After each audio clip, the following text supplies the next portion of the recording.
আসসালামু আলাইকুম। উদ্বোধনের অপেক্ষায় মুক্তিযুদ্ধের স্মৃতি বিজড়িত আশুগঞ্জ মৈত্রীস্তম্ভ। জানবো তার বিস্তারিত খবর। তবে আপনি যদি যুদ্ধের জীবন চ্যানেলে নতুন থাকেন, চ্যানেলটি অবশ্যই সাবস্ক্রাইব করবেন, পাশেই থাকবেন।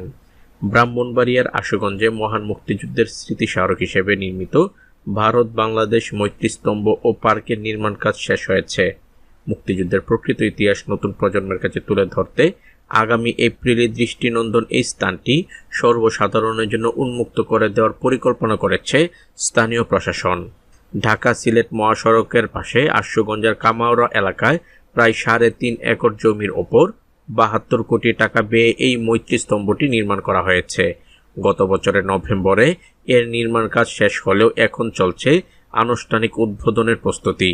মেসার্স নির্মাণ বিল্ডার্স নামে একটি ঠিকাদার প্রতিষ্ঠান এই নির্মাণ কাজ বাস্তবায়ন করেছে।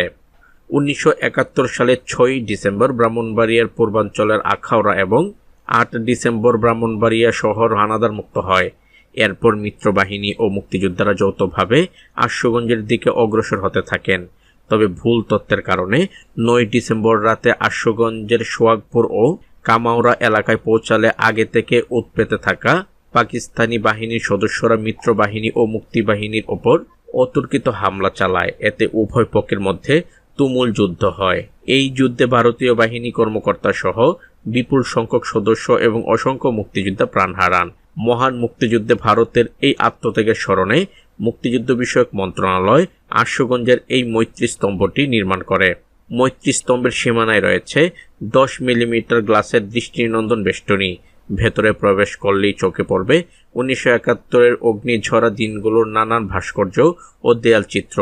এর মধ্যে রয়েছে নারী পুরুষের দেশ ত্যাগ করে ভারতে আশ্রয় নেওয়ার দৃশ্য, রণাঙ্গনের সম্মুখ যুদ্ধ এবং পাকিস্তানি বাহিনীর আত্মসমর্পণের দৃশ্য। এছাড়া এবারের সংগ্রাম মুক্তির সংগ্রাম এবং জয় বাংলা স্লোগানের পাশাপাশি কবি সিকান্দার আবু জাফরের তুমি আমার বাতাস থেকে মোছো তোমার ধুলো কবিতার লাইনও দেয়ালে স্থান পেয়েছে। দেয়ালের এই চিত্রকর্মগুলো যেন একখণ্ড মুক্তিযুদ্ধের জীবন্ত প্রতিচ্ছবি।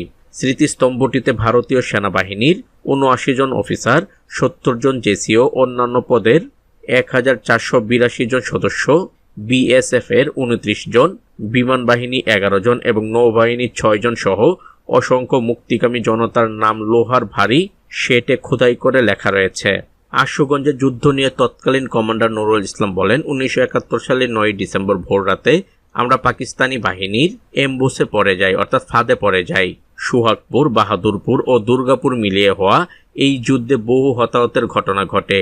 এই মৈত্রীস্তম্ভের মাধ্যমে বর্তমান প্রজন্ম মুক্তিযুদ্ধের সঠিক ইতিহাস জানতে পারবে। এজন্য বাংলাদেশ ও ভারত সরকারকে ধন্যবাদ জানাই।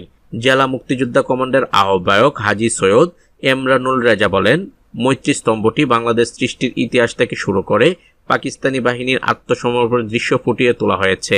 এগুলো ঘাটাঘাটি করলে নতুন প্রজন্ম অনেক কিছু জানতে পারবে। ভারতের অবদানের কথা স্মরণ করে তিনি বলেন, আশুগঞ্জের যুদ্ধ ভোলার নয়। স্বাধীনতা যুদ্ধে ভারত আমাদের যে উপকার করেছে তাদের জনগণের সেই অবদান ভুলবার নয়। তারা আমাদের 1 কোটি মানুষকে আশ্রয় দিয়েছে, খাইয়েছে।